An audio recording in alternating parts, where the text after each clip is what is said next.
Bom, boa tarde aí então a todos, começando então essa aula. Essa aula é complemento da aula de 2 semanas aí que a gente falou de diagnóstico. Agora eu vou fazer em forma de slide, mas porque como é de tratamento, a gente vai precisar, vou precisar mostrar muita coisa e no quadro branco às vezes não consigo falar tudo. Então, muito bem. Para essa aula eu preciso falar de conflito de interesse, eu sou speaker de alguns laboratórios, eu escrevo alguns textos para outros laboratórios, então, como a gente vai falar de tratamento, é importante que vocês saibam disso, tá bom? Muito bom. Isso aqui a gente falou na aula passada, né? Quando que a rinite é alérgica, basicamente tinha que lembrar que era mediada, lembra, né? Tem que ser sintomático, né? Tem que ter os sintomas. Então não adianta ter um prick teste positivo, isso não quer dizer que você tem rinite alérgica, então tem que ter sintomas nasais, mediadas por IgE, então você vai diagnosticar por alguma maneira, e basicamente desencadeada por exposição a alguma coisa. Então, isso tem que ter essa relação temporal, isso a gente falou há 2 semanas. Esse era o gráfico que eu queria mostrar para vocês lá naquela outra aula, só para lembrar que aquela resposta imediata, né, a resposta mais rápida, era histamina dependente, mastócito dependente, era rápido, por isso que o antihistamínico também é rápido, porque acaba atuando nessa parte. Enquanto que a resposta tardia, basicamente, era inflamatória, era celular, então é eosinófilo dependente, era leucotrieno dependente, por isso que aí você tem os antileucotrienos e os corticosteroides, que são os anti-inflamatórios, e eles acabam tendo uma resposta um pouco mais lenta. E lembrar que aqueles pacientes de rinite persistente, eles vão acabar tendo uma inflamação mínima persistente, uma inflamação crônica persistente, e que se você não tratar bem esse paciente, ele fica num limiar muito próximo, a inflamação fica muito próxima do mínimo para dar sintomas. Então aí qualquer trigger, né, qualquer gatilho vai fazer esse cara ficar sintomático de novo. Tudo isso não é novidade para vocês, a gente falou na outra aula. Eu já falei bastante que a rinite causa muito impacto, então não adianta pensar que rinite é uma coisa boba, é uma coisa que atrapalha assim a vida das pessoas. E o otorrino tem que focar bastante nisso, tá bom? E aqui a gente já começando com a parte nova. Então, basicamente, a rinite era classificada infecciosa e não infecciosa. Desculpem. Infecciosas virais e bacterianas e não infecciosas alérgicas e não alérgicas. Esse é um slide do Fabrício, um amigo meu, o Fabrício Romano, vocês conhecem. E o que é legal desse slide dele é que ele coloca aqui, isso hoje em dia não é mais válido, porque a rinite não é uma coisa estanque, não é uma coisa que ou é alérgica, ou é não alérgica, ou é infecciosa. Na verdade, o que acontece é que a gente tem uma mistureba de coisas, então cada paciente vai ter uma proporção diferente dessas balinhas. Então vai ter gente com mais balinha azul, gente com mais balinha vermelha e por aí vai. Então a rinite hoje em dia é uma mistura de mecanismos inflamatórios, tá bom? Não é um mecanismo único. E aí, dos mecanismos inflamatórios, hoje em dia se fala muito de fenótipo e endótipo, né? Hoje vocês viram a aula do sono, foi de fenótipos do sono. Vocês já viram a aula minha falando de fenótipos de sinusite crônica. E na rinite é a mesma coisa. Então, se você pegar mais de uma maneira estanque, você vai ter respostas tipo TH1 ou não tipo 2, que é basicamente da infecção. O tipo 2, que é a TH2, é basicamente de alergia. Mas eu tenho também um mecanismo neurogênico e um mecanismo epitelial que influenciam na rinite, tanto alérgica como não alérgica. É isso que eu quero que vocês entendam, que cada paciente vai ter um pouco de cada, uns mais, outros menos de cada uma dessas áreas. Isso que vocês precisam entender dos endótipos, tá bom?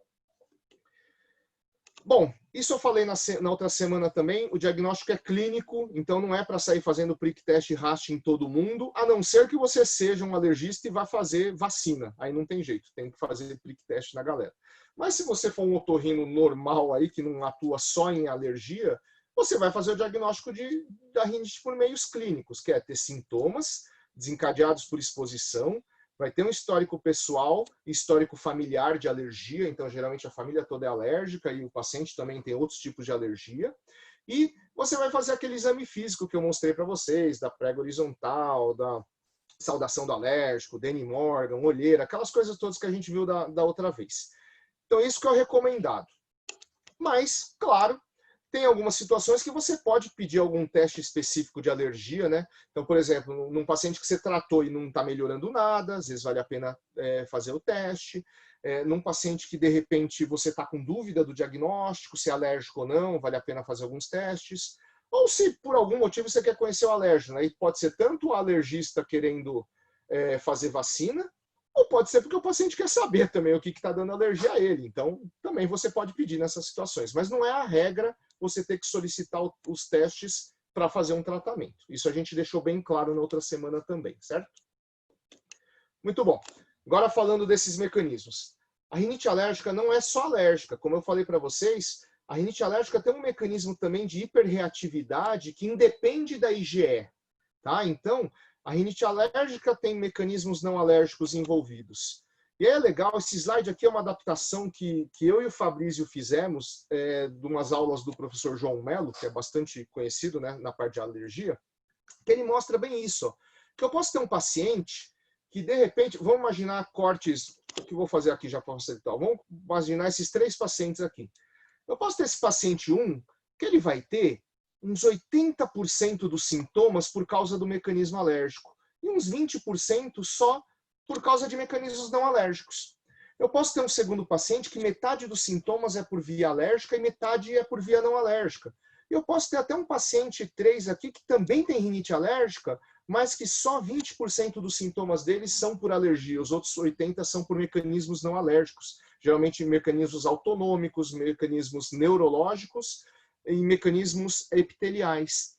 Então vocês estão vendo que o mesmo cara que a gente faz um teste alérgico e vem positivo, pode ser que essa alergia não seja o principal motivo, a principal causa dos sintomas desse cara, entendeu? Então vocês têm que tomar bastante cuidado com isso. E às vezes é difícil mesmo de diferenciar aonde que eu tô, se eu tô aqui, aqui ou aqui. A gente às vezes diferencia com teste terapêutico. Você testa um remédio, vê se dá certo, testa outro, por aí vai. Isso daqui é importante para sedimentar esse conceito da rinite mista. Então, é o misto quente, ou misto frio, no caso aqui da nossa fotinho. Isso aqui foi a piadinha que eu coloquei num congresso de João Pessoa, não sei se vocês assistiram, mas eu posso ter um misto aqui que tem 9 fatias de queijo e 1 de presunto, e eu posso também ter um misto que tem 9 fatias de presunto e 1 de queijo. E ambos são mistos, pode ser misto quente ou misto frio, mas ambos são chamados, pelo menos aqui em São Paulo, isso daqui é chamado de misto quente e misto frio. Não sei se em outros locais do país se o lanche tem um nome diferente. Tem alguns lugares que o misto é com rosbife, né? Não é com presunto. Mas deixa isso para lá, isso é outra aula. Então, a gente pode ter vários tipos de mistos quentes e mistos frios diferentes, mas todos são mistos. É a mesma coisa da rinite alérgica. Eu posso ter várias rinites alérgicas diferentes, mas todas são rinites alérgicas. E aí que vem a primeira enquete que eu quero colocar para vocês. Deixa eu colocar aqui para vocês responderem. Vamos lá. Respondam, por favor. Antes de a gente comentar isso aqui, você já tinha ouvido falar e você já sabia o que é esse conceito de rinite mista? É anônimo, pode responder bem tranquilo aí. Não é para fazer, não vou fazer questionário para vocês, não, é só para eu saber como que eu vou focar minha aula.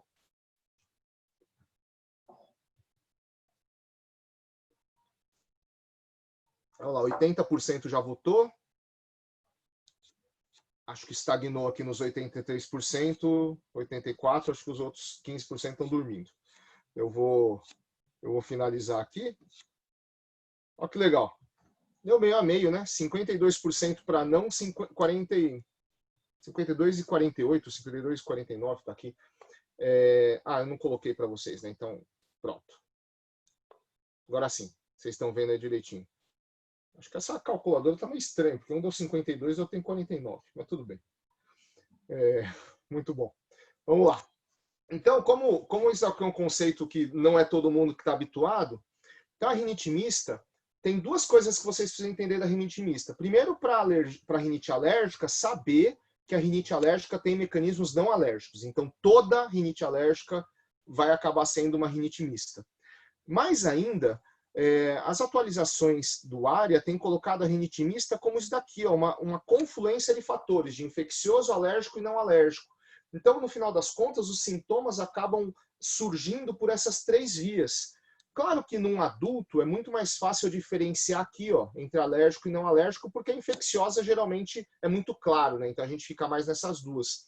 Mas quando vocês vão atender criança até 3, 4 anos, às vezes a gente não consegue dizer se essa criança está com uma rinite, querendo ser rinite alérgica, ou se ela está com uma rinite infecciosa, se ela está resfriada. É muito difícil, porque a criança pequenininha, o lactente, às vezes não fica mal, que nem o adulto fica, né? Que parece que vai morrer por causa da sinusite. Então, parece uma coisa óbvia, mas quando a gente vai tratar o paciente, não é tão simples assim. Então, eu quero que vocês gravem, tenham na cabeça que as sinites são todas, atualmente, as sinites são todas mistas. Tudo bem? Continuando. Bom, e aí entra outro conceito que é muito, muito legal, que a gente tem usado num monte de doenças, que é o conceito de controle da doença. Quem que trouxe esse conceito? Foi o Practal. Practal é uma abreviatura de Practicing Allergy ou Allergology, que é uma iniciativa conjunta entre a Academia Americana e a Academia Europeia de Alergia. Por quê? Lembra na aula passada que eu falei de diagnóstico, que eu falei que tem uma maneira de classificar do americano, uma maneira de classificar do europeu, e um não fala com o outro, então, às vezes, até para liberar remédio tem que ser de um jeito, tem que ser do outro. Todo mundo percebia isso, tanto que eles resolveram fazer uma coisa conjunta para tentar ser melhor o tratamento da alergia. E aí, o que eles concluíram é que tem que fazer o controle da doença, igualzinho que a gente faz na escola para sinusite crônica, né, que foi objeto aí da tese de Meparem da Gabi, foi também um PIBIC da Larissa, que foi uma aluna minha. Então, o que a gente entendeu na sinusite crônica? Que a gente precisa controlar a doença, porque é doença crônica. Não fala em cura de rinite, eu não falo em cura de sinusite crônica, eu falo em controle. E mesmo na rinite, às vezes a gente não fala em abolir o sintoma totalmente, né? Não é uma coisa tão simples assim. Mas, de qualquer maneira, quando que a gente considera que a rinite está controlada? Se você pegar no último mês e o paciente tiver sem sintomas, sem alteração de qualidade de vida, e se você fizer uma medida objetiva e tiver tudo bem. O que é a medida objetiva?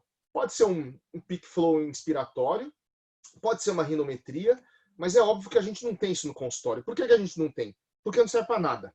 Se você for pensar, adianta fazer rinometria num paciente no nosso dia a dia? Claro que não. Não adianta para porcaria nenhuma. Adianta para estudo, para você ver pré e pós. Aí vale a pena. Mas do resto não tem fundamento. Então, que teste que você vai fazer? Teste da boca fechada. Boca aberta, boca fechada. O que acontece nesse teste? Você pede para o cara respirar 30 segundos com a boca fechada. Ver se ele consegue respirar 30 segundos com a boca fechada. Parece uma coisa besta, mas tem paciente que não consegue de tão ruim que está o nariz dele. Então a gente vai considerar controlado quando ele estiver nessa situação, sem sintomas que incomodem, sem impacto na qualidade de vida e com a parte objetiva funcionando bem. Essa é uma das maneiras. Tem uma outra maneira que é até mais fácil, que é pedir uma nota. A gente pode usar a régua do EVA mesmo, né, da escala visual analógica, pede para ele apontar o paciente, esse é o lado do paciente, esse é o nosso lado. Então, o paciente aponta em algum lugar aqui, e aí a gente vai ver pelo dedo dele em que nota que ele vai dar. Ou você pode perguntar mesmo a nota para o seu paciente, de 0 a 10, como é que está a sua rinite, etc, etc. Então, são maneiras de a gente mensurar, isso é importante que vocês levem em consideração, porque antigamente a gente só pensava no sintoma, né? A gente falava, eu falei na outra aula também, a gente só pensava, tá espirrando muito, tá coçando muito, e a rinite engloba muito mais coisas do que isso. Olha que legal que a gente tem. Além do Practal, começou a ter uma iniciativa chamada MACVIA. Esse LR aqui é de uma cidade lá da França, que foi onde eles fizeram esse task force. O que é esse MACVIA aqui?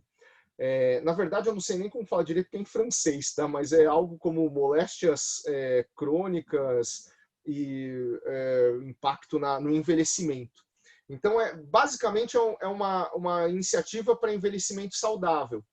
E dentro dessa iniciativa do envelhecimento saudável, entrou uma parte para rinite alérgica, que foi chamado de MASC rinites. Então, e dentro dessa iniciativa aqui do MASC, eles fizeram um Mask Air aqui, ó, que é isso daqui. É um aplicativo de celular que você fala para o paciente baixar isso, ó, tem no Brasil também, você coloca Mask Air, você baixa tanto na loja do Apple como na do Android. É gratuito, e aí o cara faz um cadastro, seu paciente faz um cadastro, ele vai responder perguntas, que são vários EVAs, na verdade. Então ele vai perguntar, como que você considera que está a sua rinite no momento? e aí ele dá uma nota não, mas ele pode colocar do menos incômodo até o extremo máximo de incômodo. Então ele vai lá e mexe a barra no local que ele acha que tem que ser. E ele vai responder uma série de perguntas sobre isso, e aí vai dar uma nota, ó, que vai aparecer aqui, nesse gráfico. Se estiver caindo no verde, é porque ele está controlado. Se estiver caindo no laranja, é parcialmente controlado, e no vermelho é descontrolado, igualzinho que é da sinusite crônica. E aí, o que é mais legal ainda disso? Que o paciente pode pegar isso aqui e vai compartilhar os resultados com você. Então, você consegue ter uma visão mais abrangente de como está a rinite alérgica, ou como está a asma, ou como está a sinusite crônica desse paciente. Nesse caso, especificamente, o MESC-R é para rinite e asma, né? Não é para sinusite crônica. Talvez valesse a pena a gente tentar fazer um desse. Por quê? Porque na hora que o cara chega lá no consultório, tem várias coisas que influenciam, inclusive a empatia do médico, viu? Às vezes o paciente, lógico, tem paciente que reclama de tudo, mas tem paciente que às vezes fica com vergonha de reclamar. E aí ele fica, você passa um tratamento, o paciente fica constrangido de falar que não funcionou direito, aí ele fala, tá mais ou menos, o que lá, então ele não vai ser tão enfático como se fosse desse jeito aqui. Então, isso então é tanto para o mais como para o menos. O paciente pode falar de mais como o paciente pode falar de menos. Então é legal isso daqui que você consegue ter uma visão melhor. E às vezes o paciente também fala, né? Pô, eu tava mal pra caramba, só que toda vez que eu marco a consulta e chego aqui, meu nariz melhora. Isso não é incomum não de acontecer. É o tal do efeito placebo mesmo. Então, se puder, usem isso daqui, tentem estimular seus pacientes a usar esses aplicativos que vão te ajudar bastante. E para que eu vou usar esses aplicativos? Você fala, só para saber se está bom, se está ruim? Não, não é para isso. A gente usa essas coisas todas aqui, o controle da doença, o EVA, ou o aplicativo do MESC-R, para eu fazer isso daqui. Ó. Basicamente, o tratamento em degraus, em passos. Então, você pode colocar esse paciente um passo acima no tratamento, que é colocar mais remédios, ou um passo abaixo do seu tratamento, que é tirar remédios. E como que você faz com o EVA? Com o EVA, a gente considera que se o paciente deu nota 5 em diante, talvez eu tenha que aumentar o meu tratamento. O tratamento não está funcionando tão bem. Agora, se depois do tratamento ele dá nota abaixo de 5, quer dizer que está indo bem, talvez eu possa diminuir o tratamento ou talvez até possa parar o meu tratamento, dependendo do quadro.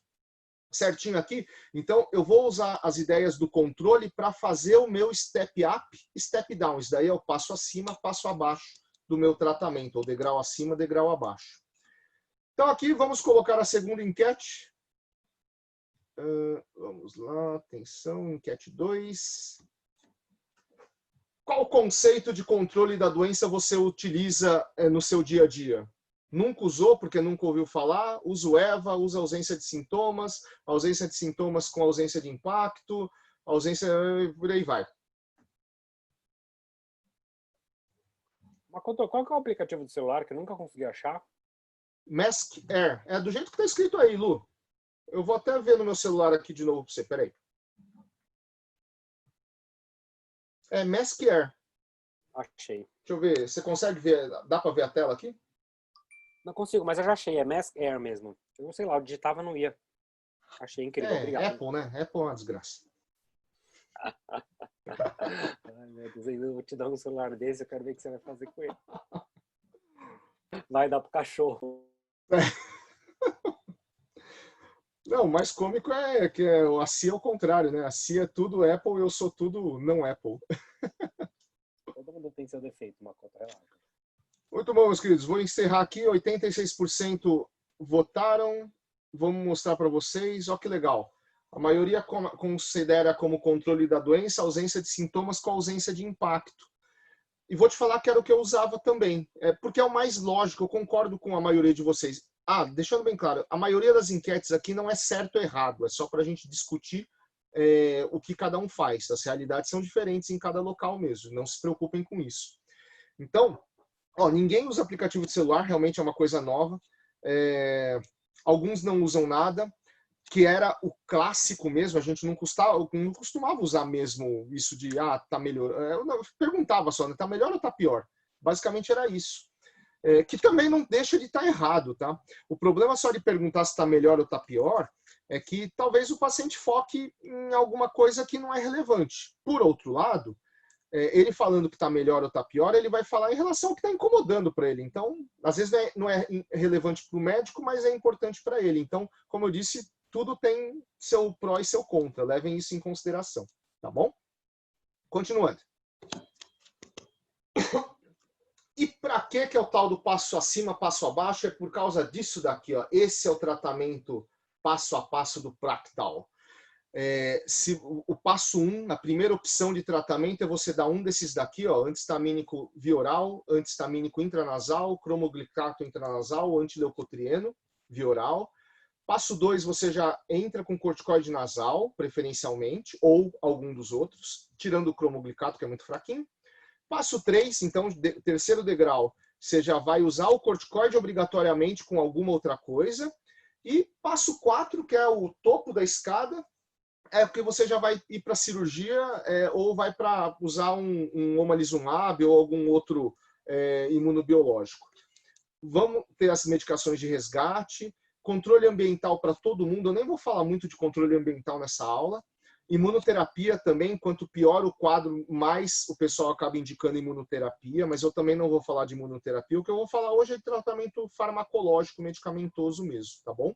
E aí você repara que corticoide via oral é só numa situação do extremo mesmo. E sempre reavaliar diagnóstico e aderência. Aderência é uma coisa que eu vou falar bastante também em aula. Doença crônica, gente, não adianta dar o melhor remédio do mundo se o paciente não usar. Lembra sempre disso. Não adianta você estudar pra caramba, saber tudo de rinite, e aí o paciente não usar o remédio que você passou. Lembrem sempre disso daí, tá bom? Muito bem. Então, é isso que a gente vai começar a comentar agora, o passo a passo do Practal. Para isso, vamos entrar na terceira enquete. Deixa eu fechar. Stop. Aqui. Muito bom. Terceira enquete. Você costuma receber ou atender pacientes de rinite alérgica, geralmente em qual passo desses daí? O paciente chega no primeiro passo, que ele nunca tratou, ele já chega no segundo passo, já tendo feito algum tratamento do primeiro, ou ele já chega no terceiro passo? Qual que é a realidade que você costuma atender no seu dia a dia, aí na sua residência? Como que é o paciente que chega para você?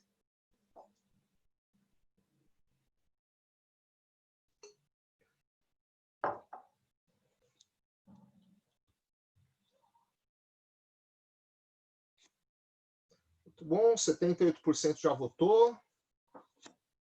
80%.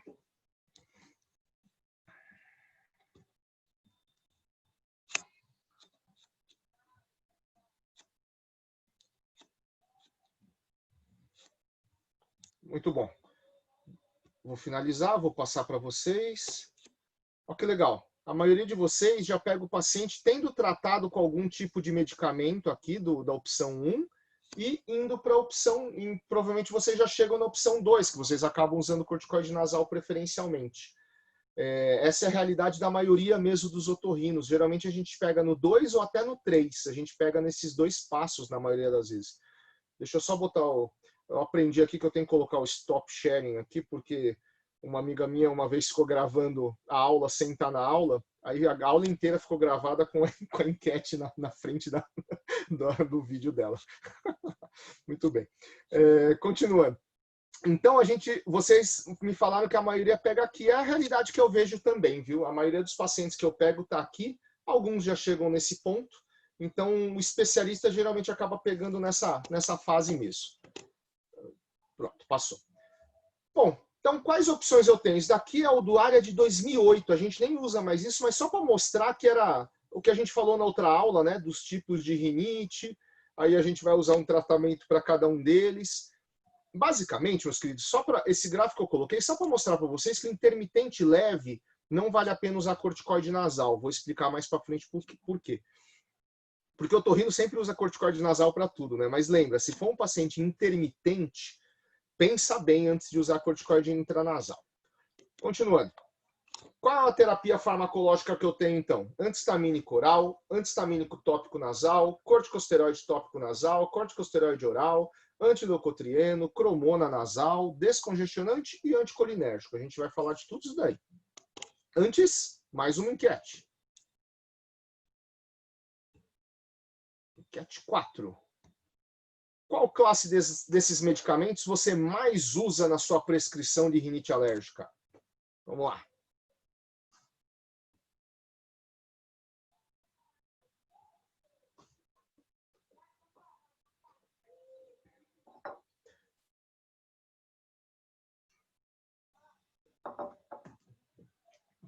Tudo bem, 84% já votou.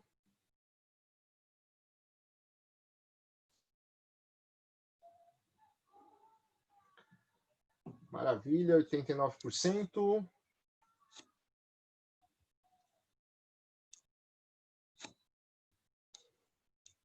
Muito bom, 90%. Finalizar, compartilhar para vocês. Ó, a enorme maioria dos otorrinos usa corticoide nasal. Não está errado, né? Corticoide nasal é a melhor medicação que a gente tem, mas o que vai diferenciar a gente dos outros médicos, os otorrinos dos outros médicos, é saber quando não usar o corticoide nasal, ou melhor ainda, quando as outras opções são melhores até do que o corticoide nasal. É isso que eu quero que vocês entendam dessa aula, tá? Que vocês não sejam só um prescritor de corticoide nasal. Isso que eu quero que vocês aprendam. Vamos lá. Antistamínico, primeiro. O que o antistamínico faz? Ele é um agonista inverso, ele não é um antagonista, tá? Ele é um agonista inverso do receptor H1, é que o receptor H1, ele é aqueles receptores que fica na fase ativada, desativada. Então, o que o antistamínico faz não é que ele bloqueia aqui no locus da molécula. O que ele faz é que ele gruda no lado que ele fica desativado. Então, ele gruda aqui pelo lado, ele deixa a molécula desativada. Tá? Essa que é a ideia do agonista inverso. A gente tem os de primeira geração e a gente tem os de segunda geração. Basicamente, vocês já sabem, acho que vocês já escutaram isso em diversas aulas, que a gente tem que usar os de segunda geração. Por quê? Porque o de primeira geração, eles têm... Primeiro que eles dão muito sono, porque eles passam muito pela barreira hematoencefálica. E segundo que eles podem dar muito efeito colinérgico, né? A resposta colinérgica pode ser maior, então pode dar muita boca seca, retenção urinária, alguns outros problemas que a gente não quer. E muito antigamente, isso para vocês são novos, nem se fala mais nisso, mas muito antigamente havia alguns antistamínicos que tinham efeitos cardiovasculares ruins. E aí o cara começava a ter arritmia, começava a ter problema cardiovascular. Hoje em dia não existe mais isso, porque para o antistamínico ser liberado, ele tem que ter uma segurança cardiovascular gigantesca. Então a gente vai pegar, a maioria dos antistamínicos, você pode dobrar a dose, quadruplicar a dose, que mesmo assim não tem efeito cardiovascular relevante. Então hoje em dia, os medicamentos, os antistamínicos são muito seguros.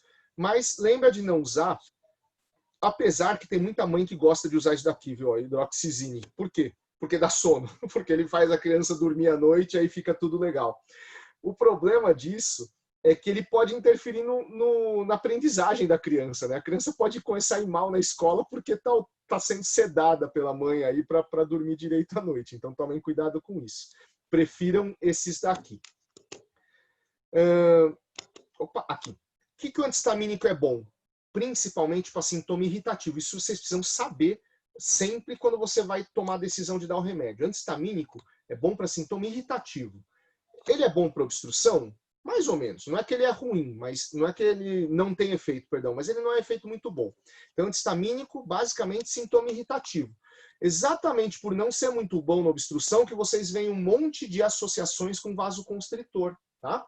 E aí, geralmente, tem duas categorias, vamos dizer assim. Aqueles antistamínicos de primeira geração geralmente se associam com a fenilefrina, que não é tão boa para rinite, que são os antigripais. Geralmente os remédios que vocês veem antigripal é antistamínico de primeira com fenilefrina. E os antistamínicos bons acabam se unindo, o laboratório acaba colocando junto com a pseudoefedrina, que é um vasoconstritor que tem mais efeito, né, um descongestionante que tem mais efeito para rinite alérgica também, tá? Então, essa que é a diferença básica. Os antigripais são mais simples e mais baratos, mas têm menos efeito para rinite. Os antialérgicos, mesmo com descongestionante, eles costumam usar descongestionantes melhores. Perdão. E eles são seguros, geralmente, né? Os antistamínicos são seguros em longo prazo, então você pode usar bastante tempo.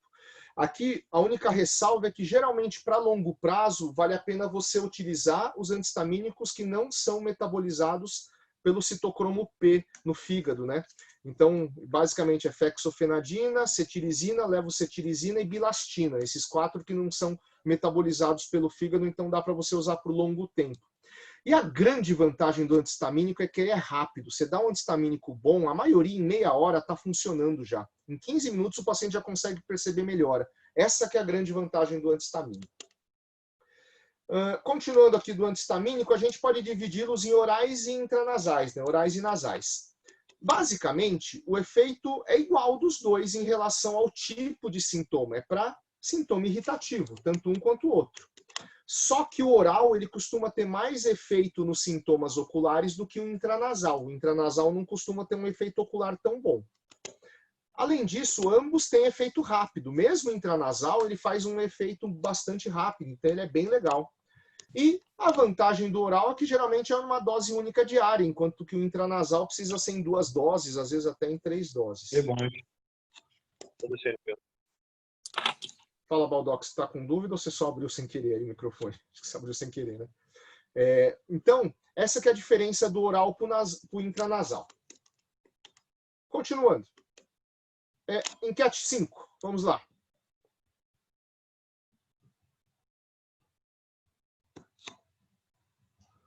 Qual a sua preferência dentre os antihistamínicos orais? O que você costuma usar mais? Qual que é o remédio que você gosta mais desses daí?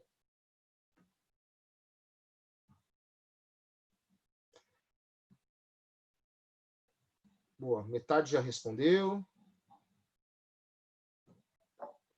Eu não vou falar nome comercial aí, porque a aula vai ficar gravada, essas coisas, tá? Mas é importante vocês saberem pelo menos 1 ou 2 nomes comerciais de cada droga, tá?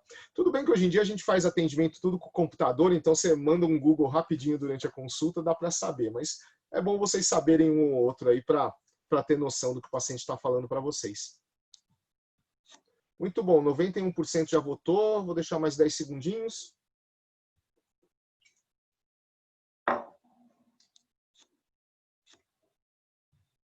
Parou em 91%, muito bom.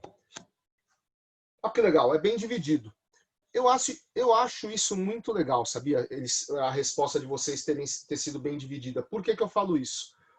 Porque a grande maioria tem ótimos efeitos, tá? Tanto antihistamínico como oral, como corticosteroide nasal, não tem grandes diferenças em relação à eficácia do medicamento. O que vai ter de diferença é para aderência, se o paciente gosta ou não gosta, um monte de outras coisas que não é a eficácia da molécula. Então é importante vocês verem isso, que é bem dividido mesmo. E mais ainda, eu diria que vale a pena você sempre lembrar de perguntar para o seu paciente qual que ele já usou, viu? Porque senão, antihistamínico é uma coisa bem interessante, porque às vezes tem umas respostas distintas entre pessoas, né? Que é uma idiosincrasia, cada um responde de um jeito. Então aquele remédio que é bom para um pode não ser bom para o outro. Então vale a pena você ter essa gama de medicações aí para você oferecer para o seu paciente. Muito bem. Espera aí que dá uma travada aqui. Aí, pronto. Como que eu vejo, isso é in vitro, tá? Como que eu vejo potência? Desse jeito, pela afinidade do receptor H1, pela constante de dissociação de pirilinamina. Eles comparam com a separação aí da pirilinamina, e aí quanto menor esse número, maior a potência. Aqui então mostra como que é a potência in vitro, mas de novo, é só para vocês terem uma ideia de como a gente faz essa mensuração. Não é uma analogia de você tem que usar X ou Y, tá? Eu quero deixar isso bem claro, eu não quero fazer esse tipo de juízo de valor. É só para vocês entenderem como que é feito, mas na prática todos são bons igualmente e você vai precisar ver com o paciente qual que ele se dá melhor. Agora para o corticoide. O corticoide realmente é a medicação mais eficaz no tratamento da rinite, por isso que vocês usam tanto. Ele melhora todos os sintomas, isso que é o legal. Só que ele é muito bom para obstrução nasal. Olha que legal, né? É o contrário do antihistamínico. O antihistamínico era muito bom para os irritativos e o corticoide é muito bom para os obstrutivos. Só que aqui que está o grande problema dele. Ele vai demorar um século para fazer efeito. E aí aquele cara que está numa crise muito forte, ele não consegue esperar 8 horas para melhorar e muito menos até 2 semanas para ter um efeito máximo. Esse que é o X da questão, um início de ação muito lento. Tá? Lembrem disso. Então, às vezes uma prescrição de um corticoide nasal numa crise como remédio isolado por mais que seja o melhor remédio que tenha, o paciente vai ficar insatisfeito com você, porque não vai ter um efeito tão bom imediato. Lembra que o brasileiro é imediatista, né? Ele quer tudo para ontem. Qual que é a indicação do corticoide? Então, basicamente, obstrução nasal e sintomas persistentes. É aquilo que eu falei lá no comecinho da parte de farmacologia. Por isso que corticoide nasal não serve para rinite intermitente. Porque imagina, se o cara tem sintoma que dura 2, 3 dias, você começa a usar o corticoide nasal, vai demorar mais para ele fazer efeito do que para a doença resolver sozinha. Então, por isso que você tem que usar mais para sintomas persistentes. Então, o ARIA, isso eu deixei aí, mas eu vou falar as recomendações ainda mais para frente. O ARIA, ele coloca, ó, isso que eu queria gravar desse slide aqui, ó, exceto para rinite intermitente leve, tá bom? Então, corticoide nasal, vê como que é o padrão de sintomas, que se o sintoma resolve muito rápido, não adianta você dar corticoide nasal. Bom, e aí? Como que a gente vê, então, do corticoide a potência? Antes disso, eu vou falar da enquete 6, esqueci. Antes de falar da potência dos remédios, até para não influenciar vocês. Mesma coisa do que com antistamínico. Eu quero saber de vocês, qual é a molécula que vocês gostam mais aí de corticoide nasal?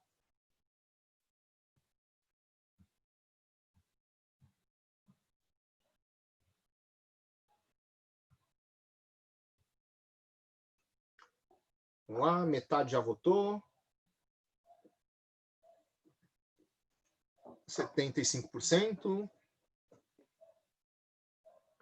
82%. Estou muito feliz aí do engajamento de vocês aí nas votações. 78%. 90%. Pronto, sempre para no 90%. Tem uns 10% dormindo aí. Pronto.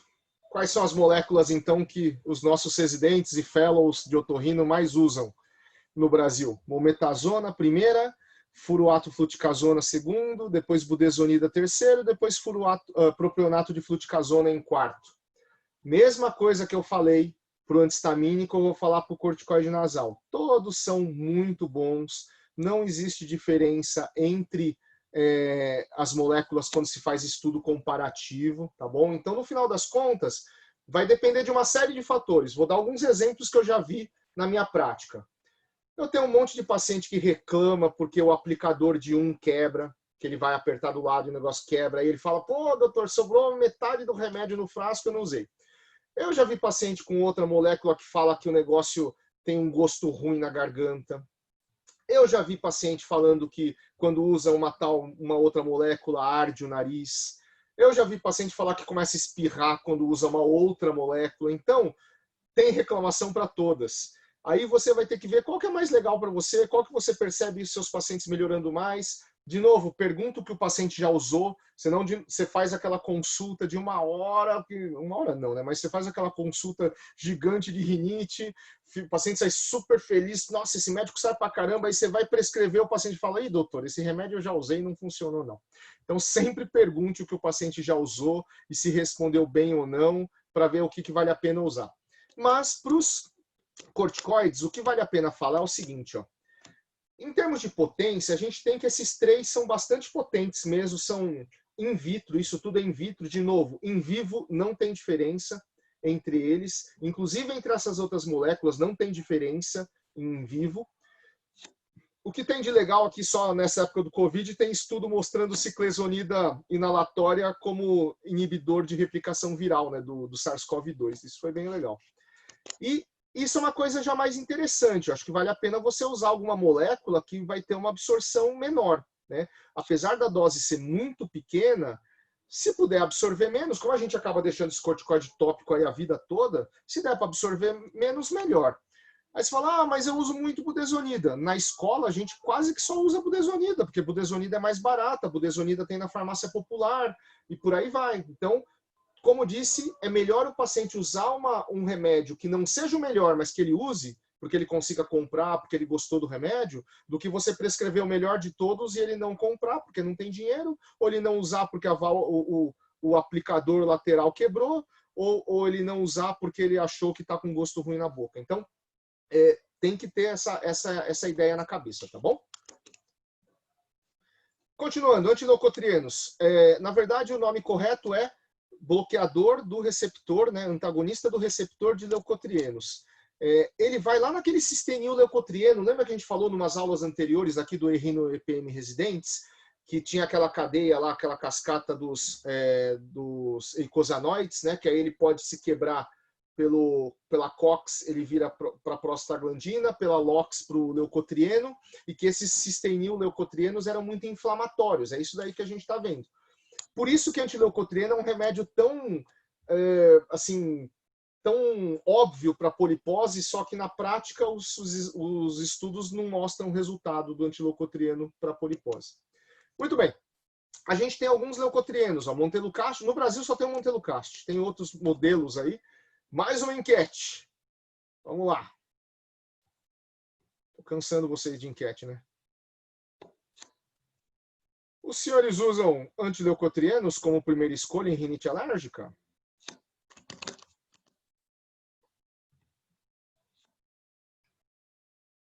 Metade já votou. 75%. Vamos esperar chegar nos 90%.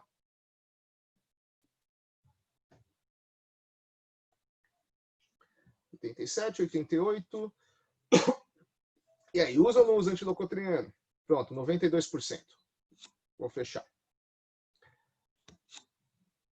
Não, a maioria não usa antileucotrieno de primeira escolha. Eu também não costumo usar...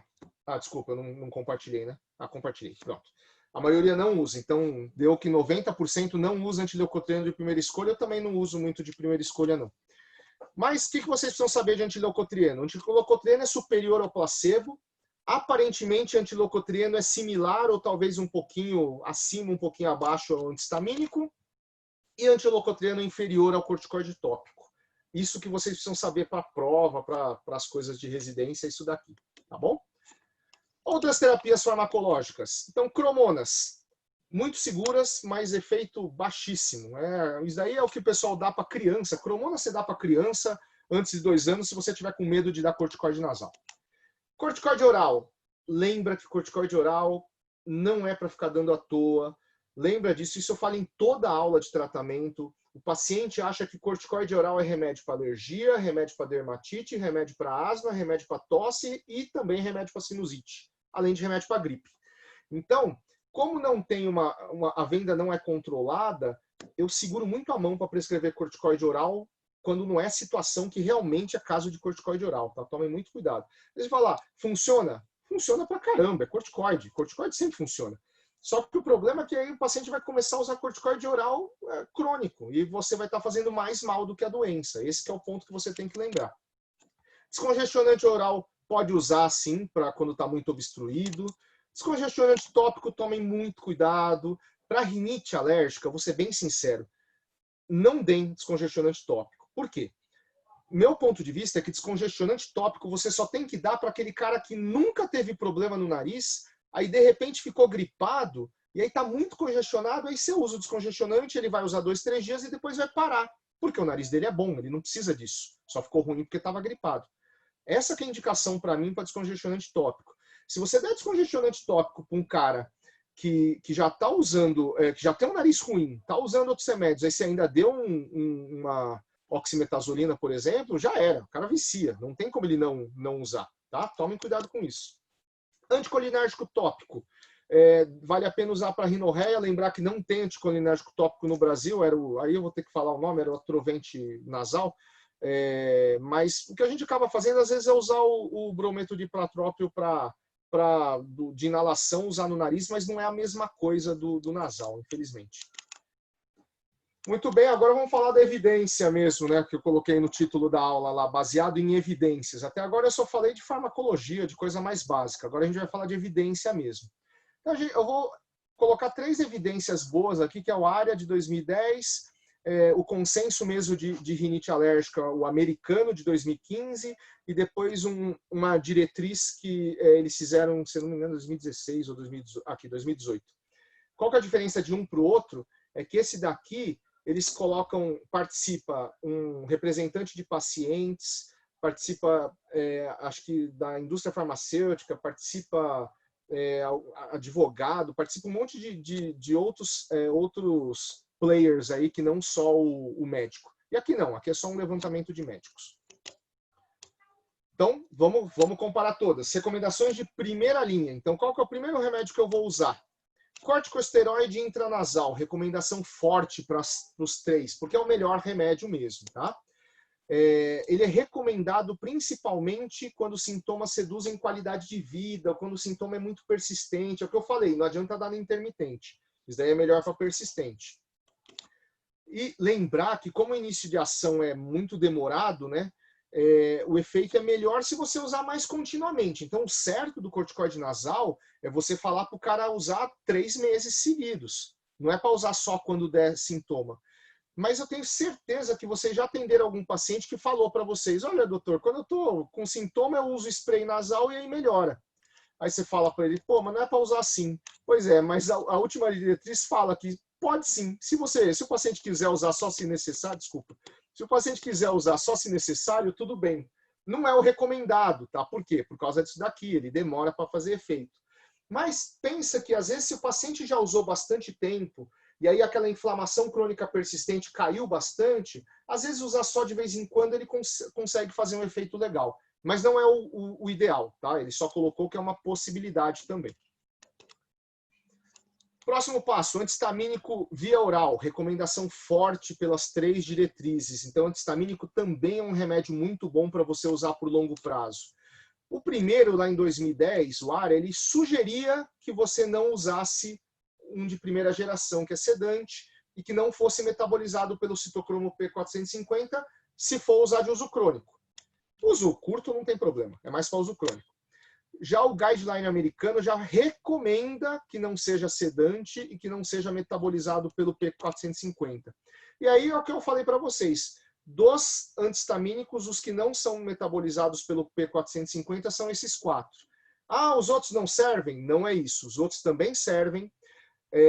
Inclusive, eu posso usar um outro para longo prazo? Pode. A questão é só, se o cara estiver usando muito remédio concomitante, às vezes é um idoso, essas situações, aí é melhor usar um desses 4 para longo prazo.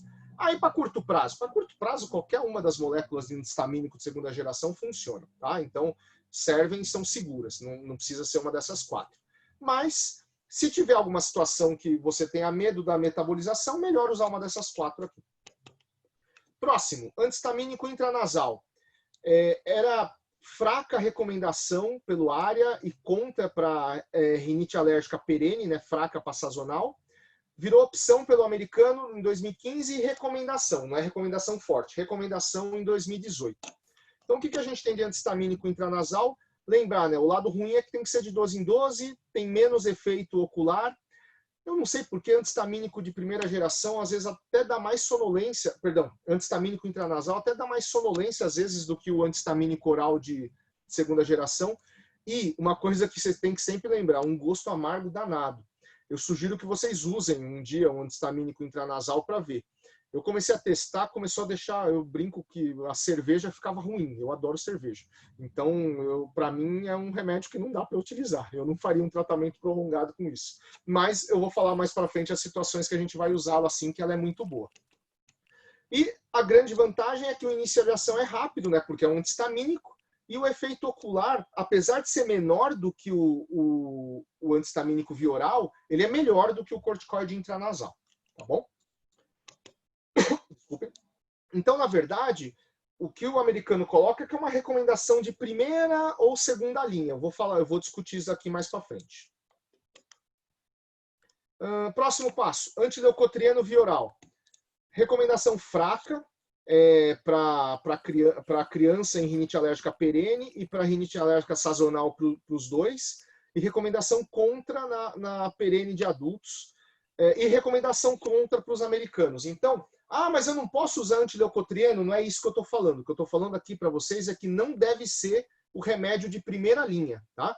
Então, se você me falar, olha, 90% dos meus pacientes de rinite eu dou antileucotrieno, não está de acordo com o que a diretriz pede.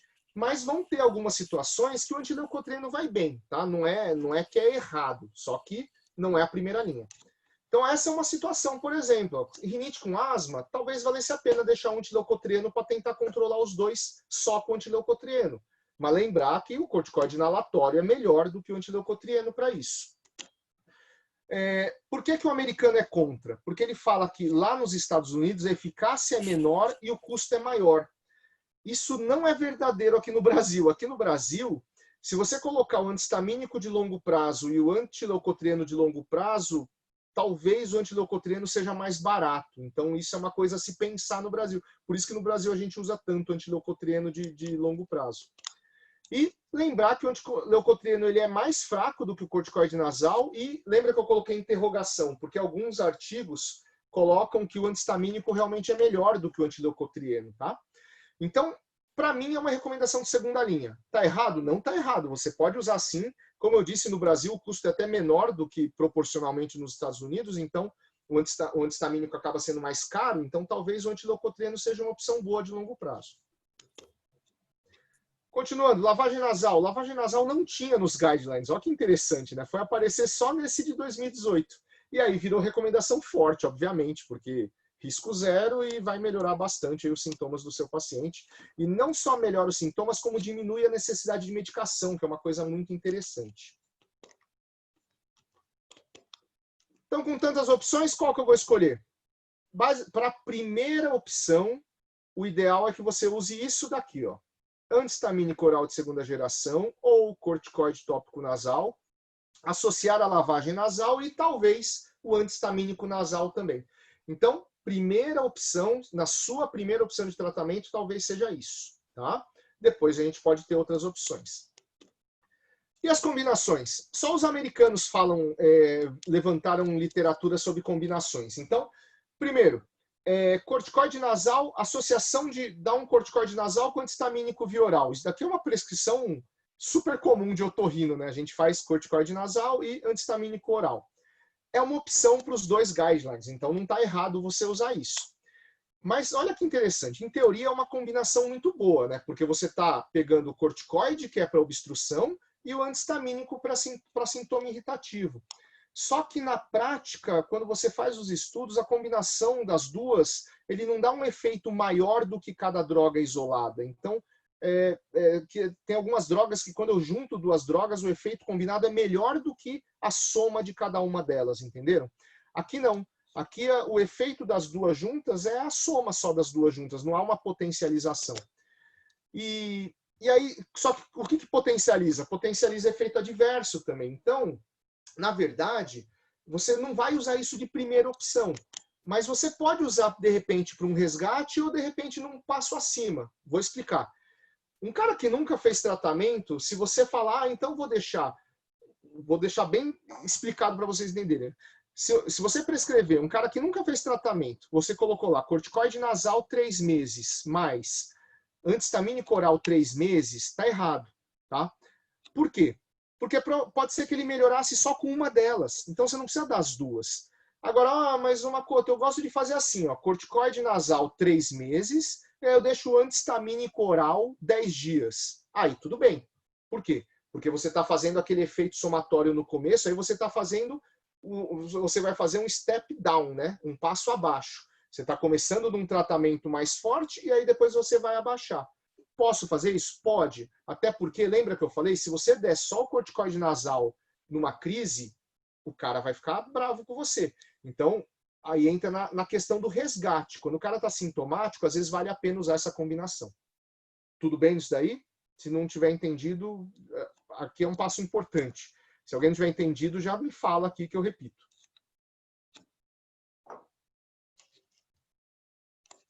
Alguém? Então vou. Segunda opção de combinação, antihistamínico via oral com descongestionante via oral. Aqui, ó que legal, né? Essa combinação é de drogas separadas, né? Você tem que dar 2 remédios. Aqui não, aqui geralmente você já tem um remédio só, uma marca só, que já junta as duas. De novo, opção para as duas. Ó que legal, aqui é diferente. Ó. A combinação é melhor do que a droga isolada. Então, quando você pega o efeito do antihistamínico sozinho, o efeito do descongestionante sozinho, quando você junta, o efeito combinado é maior do que o efeito isolado. E E ele é até melhor nesse caso aqui, principalmente quando você considera a obstrução nasal, ele chega até a ser melhor do que corticoide nasal. Mas lembrar que o descongestionante oral não dá para você usar de longo prazo. Não tem como chegar e pegar qualquer coisa D, né? Que geralmente é alguma substância D. Não dá para você deixar 3 meses o cara com um descongestionante VO. Então, na prática, essa combinação só serve para resgate, tá? Não serve para uso prolongado. Outra combinação, antihistamínico vioral com antileucotrieno vioral. Antes disso, eu vou fazer uma enquete. Vocês já estavam com saudade de enquete, porque faz tempo que eu não estava botando. Aqui. Você já usou essa associação antihistamínico vioral com antileucotrieno vioral em alguma situação? Lembra de ter prescrito isso?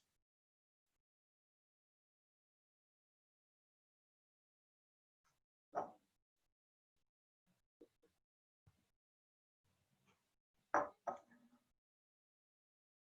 82% já votaram.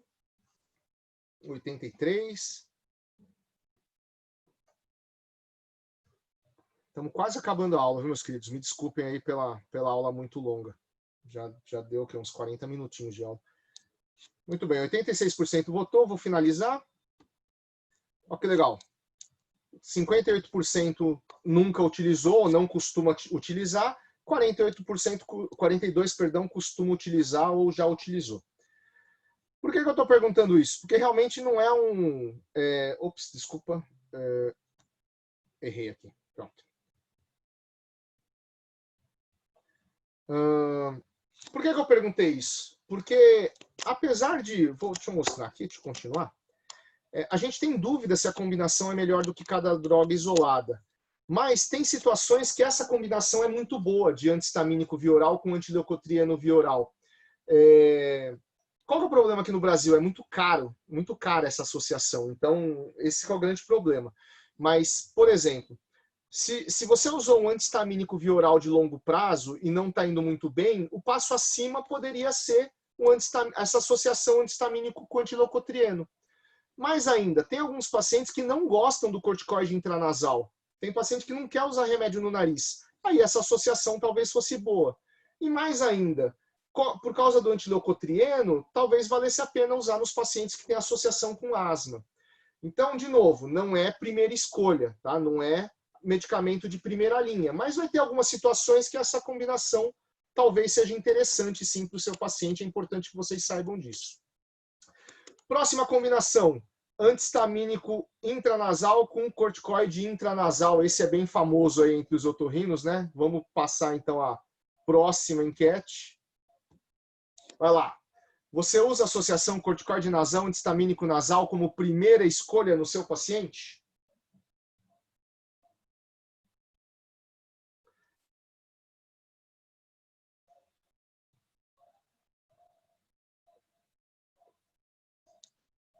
Lá, 60% já votou.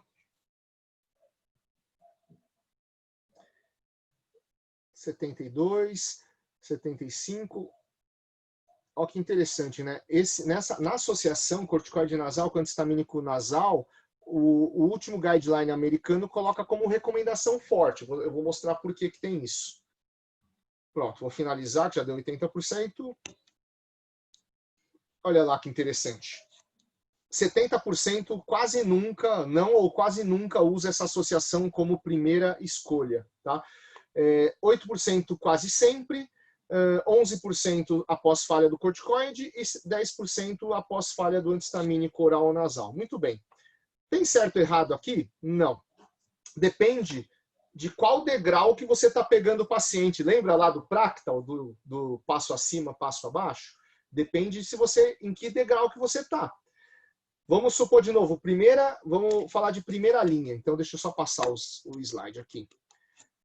Se você considerar como a primeira linha aquele paciente que ainda não fez tratamento, doutor, estou vindo aqui, estou com uma crise de rinite, não sei o que lá, eu tenho muita rinite. Você passar um corticoide nasal com antihistamínico nasal de cara, aí está errado. Tá? Por quê? Porque apesar da combinação ser melhor do que a droga isolada, então, olha que interessante. Corticoide nasal com antihistamínico nasal realmente são melhores do que o corticoide sozinho ou do que o antihistamínico sozinho. Mas qual que é o problema? Então por que eu não posso já dar essa associação? Porque às vezes você está dando remédio demais. A enorme maioria dos pacientes vai melhorar com o corticoide nasal sozinho. E aí o corticoide nasal sozinho custa 40, a associação custa 90, 100.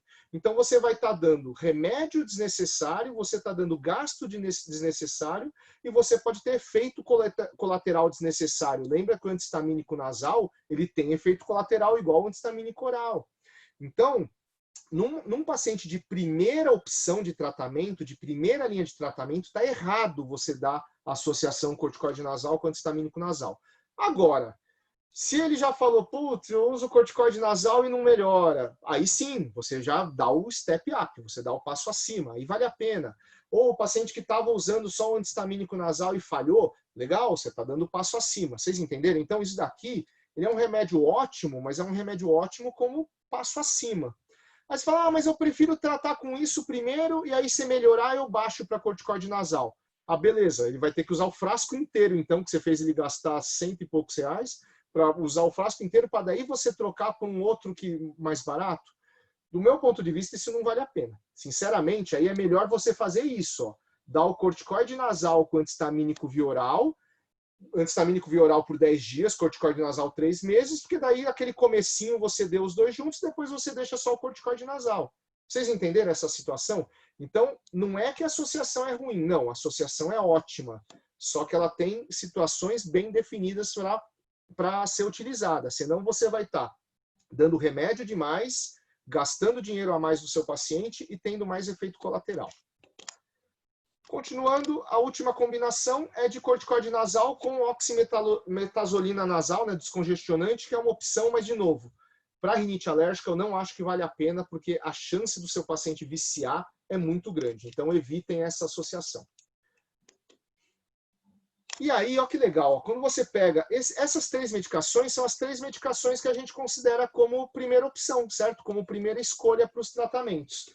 Então, ó, se o seu paciente começou com antihistamínico via oral e ele falhar, você pode, de repente, adicionar o descongestionante, se for um quadro obstrutivo, mas você também poderia adicionar o antileucotrieno, o receptor do leucotrieno. Mas a evidência é um pouquinho conflitante. Mas é uma opção, é o step up, tá? É o passo acima. Aqui, para longo prazo, como eu mostrei para vocês no slide anterior, não fazer corticoide nasal e antihistamínico oral em longo prazo. Se você pensar em corticoide nasal, é melhor ou você troca ou faz aí sim a associação de corticoide nasal com antihistamínico nasal, não de corticoide nasal e antihistamínico oral. Mais ainda, se falhar o antihistamínico via oral, você pode até tentar o antihistamínico nasal. Se você começou com antihistamínico nasal e ele falhou, aí você faz aquela associação, antihistamínico nasal com corticoide nasal. Aí vale a pena. E você ainda pode, de repente, como eu mostrei aqui, você pode trocar para o corticoide nasal, porque o corticoide nasal é realmente a melhor droga. E aí, se o corticoide nasal falhar, você pode adicionar, por exemplo, o antihistamínico nasal de longo prazo ou oximetazolina por curto prazo. Mas aqui, ó, talvez não valha a pena adicionar, isso é o que fala o americano de 2015, não vale a pena adicionar o antihistamínico via oral ou antileucotrieno. O Practal mais novo fala para tentar, porque na verdade, qual que é a situação? Você está diante de um cara que está falhando com o corticoide nasal. Então, vamos tentar juntar droga para melhorar esse tratamento.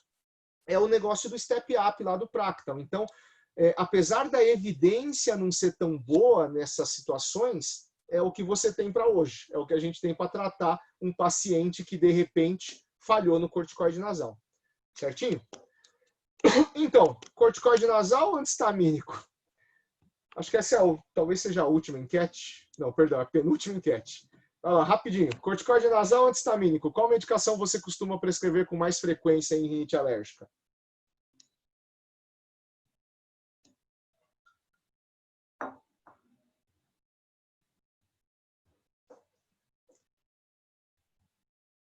Muito bom, 80% já votou. 87%. Maravilha, vou fechar aqui. Como bons otorrinos, né? O otorrino gosta de corticoide nasal, a maioria de nós prescreve corticoide nasal de primeira opção. De novo, não está errado nenhum nem outro, é só para saber o que vocês estão prescrevendo mais. Vamos lá, para finalizar aqui a aula. Isso, grava bem isso daqui, porque tem que levar em consideração no seu paciente. Então, corticoide nasal tem boa eficácia para obstrução, enquanto que o antistamínico tem boa eficácia para sintomas irritativos. Efeito local do corticoide nasal é muito boa, com baixa absorção sistêmica, principalmente você escolher aquelas moléculas que têm baixa absorção, mas lembrar que o antistamínico oral tem um efeito muito mais rápido, bem menos de meia hora ele já está agindo. O corticoide é muito seguro, mas ainda tem esse chabu com os oftalmos em relação à parte do glaucoma, essas coisas todas. Tem o medo de corticoide, que os pacientes às vezes têm corticofobia, então tem que levar isso em consideração. Por outro lado, o antistamínico oral tem uma segurança muito grande. Como eu falei para vocês na aula, só é liberado quando a segurança cardiovascular é muito boa. E tem baixos índices de efeitos colaterais em ambos, mas lembrar que o corticoide pode ter ressecamento nasal, e pode ter, então às vezes você tem que, às vezes não, geralmente é bom você orientar a fazer lavagem nasal, e pode ter sangramento, aí geralmente é por causa da aplicação, né? Lembrar da regra da mão trocada, né? Buraco da esquerda, narina da esquerda, usa a mão da direita, narina da direita, usa a mão da esquerda, que é para mandar o corticoide para os cantos. Mas o antistamínico também, apesar de ser mais moderno, ele pode ter sonolência, e tem as interações medicamentosas que eu já falei para vocês. Então lembrem disso quando for optar. Existe tratamento ideal? Na verdade, não. É uma junção do medicamento que é bom para aquele paciente junto da preferência do paciente. Hoje em dia, infelizmente, ou felizmente, né, a gente tem que levar em consideração o que o paciente pensa também. Antigamente não tinha isso. O médico passava e dane-se, o paciente tem que usar. Hoje em dia não. Hoje em dia vale a pena você conversar com o paciente para ver o que ele prefere. E aí, aqui acho que é a minha última enquete, a enquete número 11. Cadê? Aqui, enquete 11. Vai lá. Você acha que seus pacientes preferem mais qual via de administração de medicamentos? –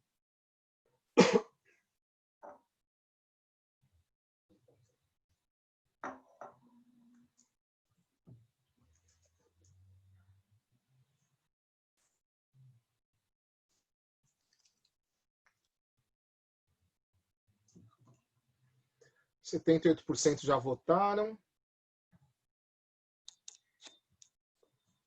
80%.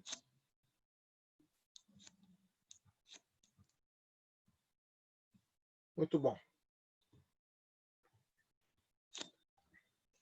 Olha que interessante, a maioria acha que a via oral é a preferida pelos pacientes. Você sabe que isso daqui é uma coisa que me surpreendeu bastante. Agora a gente tem falado mais, o João Melo tem falado muito disso também, né, sobre a via oral. Isso é bem legal que vocês estão cientes disso. Realmente, deixa eu fechar aqui, essa pesquisa aqui, ó, mostrou que a maioria dos pacientes prefere via oral mesmo.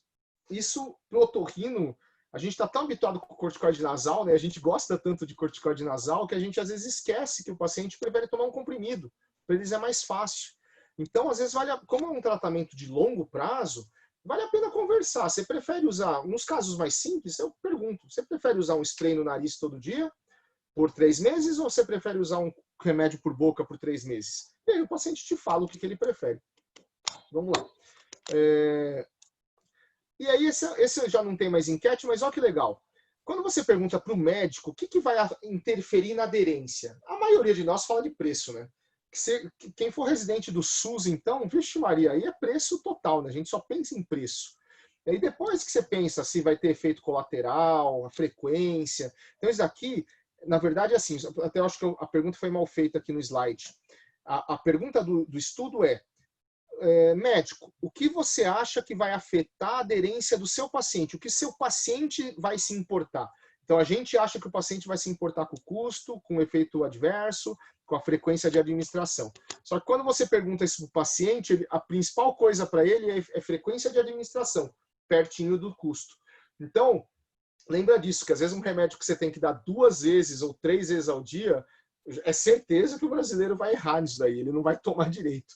Então tomem cuidado com isso daí também quando a gente vai fazer uma prescrição de longo prazo para o nosso paciente. E último ponto aqui é que a gente agora fala muito em medicina de precisão, né? Isso acho que vocês já ouviram em várias aulas.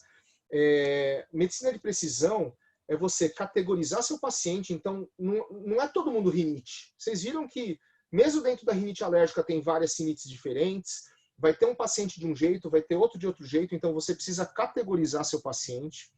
Aí, categorizando seu paciente, então, para esse paciente, eu acho que vale a pena esse remédio. Aí você ainda tem que conversar com o paciente para ver o que ele acha, para poder otimizar a participação. E muito importante, o legal da medicina de precisão é isso daqui, ó, definir prognóstico. Você tem que explicar para o paciente que a doença é crônica, você tem que explicar para o paciente que o seu legal, o seu goal aí, é que o paciente fique bem, mas não que vai curar a sua doença. Isso também eu sempre conto, nos meus primeiros septos que eu fiz na residência, na minha época era tampão ainda, a gente tirava o tampão, septo retinho, concha bonitinha, aí você via na outra semana tudo bonitão, você perguntava, e aí, seu fulano, tá tudo bem? O paciente, não, não tá não.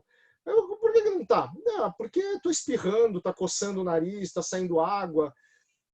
A cirurgia não serve para isso, mas a culpa é de quem? A culpa é minha. Eu que não falei para o paciente que a cirurgia não era para isso. Então é importante você definir o prognóstico, você adequar a expectativa do seu paciente, senão aquele tratamento que para você foi ótimo, para ele foi uma porcaria. Certo? Então, nas doenças crônicas, lembrar de otimizar a participação para poder aumentar a sua aderência.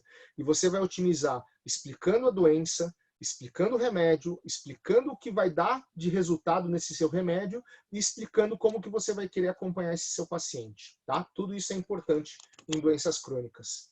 Então, o take-home message aí é direcione sua terapia para o paciente que está na sua frente. Veja qual que é o sintoma mais importante, vê qual que é a frequência e intensidade dos sintomas, vê se ele tem condições associadas que precisam ser tratadas e leve em consideração o desejo do seu paciente aí no seu tratamento. Tá certo? Então, para finalizar aqui, eu sempre gosto de deixar a fotinho do nosso grupo aqui, nossa fotinho, agora não é mais as presidiárias da Rhino, né? Elas mandaram umas fotinhos um pouquinho melhores para a gente colocar nas apresentações. E queria agradecer a presença de todo mundo, desculpa pela aula muito longa, mas é que eu acho que isso era uma preocupação minha.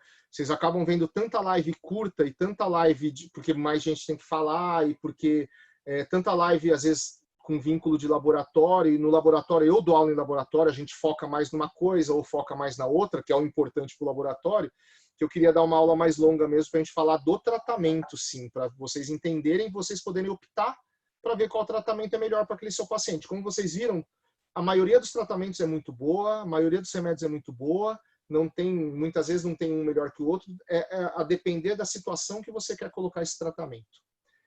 Certinho, meus queridos? Fala, Makoto, tem perguntas? Manda, Lu. Tá. Já teve algum caso que desenvolveu glaucoma devido ao uso de corticoide a longo prazo?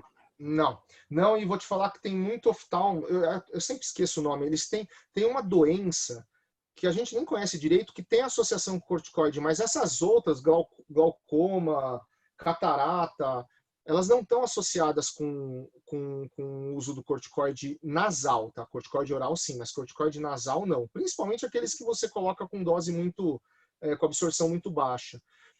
Mas existe uma corticofobia mesmo, então é difícil. Às vezes, se o paciente passa no oftalmo, o oftalmo fala que não quer que use, paciência, você vai ter que usar outro remédio, mas nunca tive. E mesmo com os da irrigação de alto volume, a gente não teve problema, não. Eu vi uma live da Bol que o Batistella falou que a esposa dele é oftalmo e a variação da pressão intraocular assim, depende de muitos fatores, inclusive de ingesta hídrica, né, de desidratação, essas coisas todas. Então, existe uma variação grande também dessa pressão, mas não para chegar a causar doença, tá bom? Tá. Uso de corticoide em crianças abaixo de 2 anos, você já viu? Ah, sim, eu uso. Eu consegui abrir o chat aqui. Ah, foi a Bartira que perguntou. Oi, fala Bartira, tudo bem? Deixa eu abrir aqui que daí eu já vou respondendo também. É assim, Lu, eu uso sim, bastante até, mas eu explico para a mãe, né? É off-label, não está na bula. Explico, falo da segurança, falo que tem estudos fora dessa faixa etária e se a mãe topar, vai. Mas se não, tem que ir lá para cromona mesmo, aí não tem jeito. Tá. Só, eu posso adicionar uma coisa que a gente geralmente Claro, não fala, que é um trabalho... deve. Não, todos vocês aí do grupo vão falando também o que precisar. Tá. é um trabalho que a gente publicou em 2016. Inclusive, você faz parte, né? Eu acho que super legal a gente lembrar que grávida também aparece com rinite. Eu tenho uma em casa que está reclamando que o nariz está entupido e vazando. Então é o seguinte, tem algumas medicações que vocês podem usar que também fazem parte daquela classificação da FDA de que é A e B, que são medicações que têm estudos controlados, que não revelam problema na gravidez e que não tem problema no segundo e no terceiro trimestre, né? E tem risco B, algumas medicações com risco B, e risco B quer dizer que já teve estudo com animal, mas não em humano. Então, de antihistamínico a gente tem a cetirizine, a loratadina e a clorfenamina de antihistamínico e de corticoide nasal a budesonida.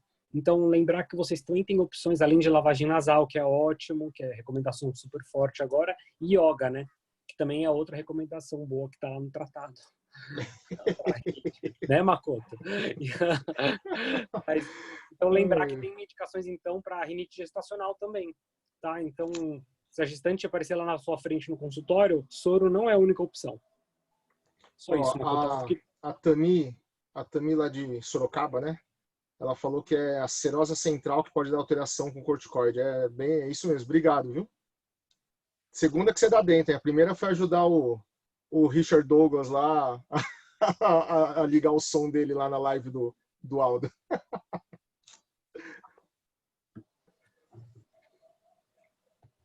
Mais alguma dúvida, meus queridos?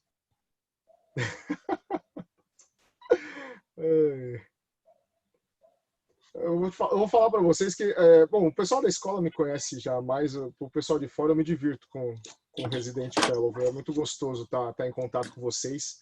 A maioria não, todos do grupo da Rhino, para estar no nosso grupo, tem que gostar de ensinar, gostar de estar com o Resident. Então, para todo mundo que está acompanhando vocês aqui, também é muito gratificante estar com vocês. É muito legal, bem interagir com todo mundo aí. Eu sei que vocês ficam com vergonha, a maioria fica com o vídeo fechado, né? Mas eu vi gente com o vídeo aberto aí na aula também. É bem legal, a gente consegue ver o rosto de vocês. O da grávida, Lu, a gente pode falar depois um outro dia só de rinite não alérgica também, né? Porque rinite não alérgica é rinite não alérgica é uma aula bem legal, porque na verdade você tem que fazer uma investigação, né? Rinite não alérgica é quase o psiquiatra conversando, o terapeuta conversando com a pessoa para descobrir qual que é o foco do problema da cabeça dela. Rinite não alérgica é a mesma coisa, você vai ter que fazer uma investigação para tentar descobrir que tipo de rinite que ele tem, porque você fala, rinite, sei lá, rinite alimentar, o paciente chega falando que goteja quando come. Não é assim, não. Muitas vezes ele não fala, ele só fala que está gotejando o nariz.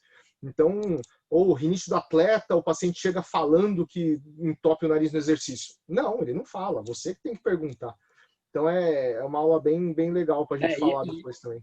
E é engraçado que eu tive esses questionamentos, eu e o Fabinho, quando a gente estava no ambulatório, começou a aparecer uma grávida, a gente, o que tem de evidência, né? O que a gente pode dar? Se pode dar remédio? Aí a gente perguntou, acho que, não sei. Falou, vamos olhar. E aí que nasceu a ideia de fazer a revisão que está publicada na Brasileira. Super legal. Não, muito bom. Mas isso que é legal da rinite é que vocês fogem um pouco agora só do corticoide. Vocês vão ter outras opções. Isso que eu quero que vocês tenham para a vida, sabe? Porque é aquela mesma coisa. Pelo menos a visão que a gente tem em São Paulo, tem paciente demais. Todo mundo tem paciente. Então, só que se de repente os otorrinos começam a tratar mal a rinite, tratar de uma maneira inadequada, daqui a alguns anos entra na cabeça do paciente que o otorrino não sabe tratar rinite. Aí a gente perde uma parcela de pacientes. Entendeu? Então, agora, se todos os otorrinos tratam a rinite de uma maneira adequada, mais pacientes vão acabar procurando otorrinos para fazer tratamento para rinite. Essa aqui é a mesma coisa para cirurgia. Não adianta todo mundo operar mal e só eu operar bem, porque daí o paciente que poderia chegar para mim não vai mais chegar, porque ele escutou de 10 que a cirurgia foi uma porcaria. Então, por isso que todo mundo tem que operar bem, todo mundo tem que tratar a doença bem, porque daí isso melhora para todo mundo como classe. Não tenha dúvida disso. Mais alguma dúvida aí, meus queridos? É isso, Macotão. Valeu, parabéns, hein? Obrigado pela aula aí. Então, beleza. Boa noite aí para todos, meus queridos. Até mais. Tchau, tchau.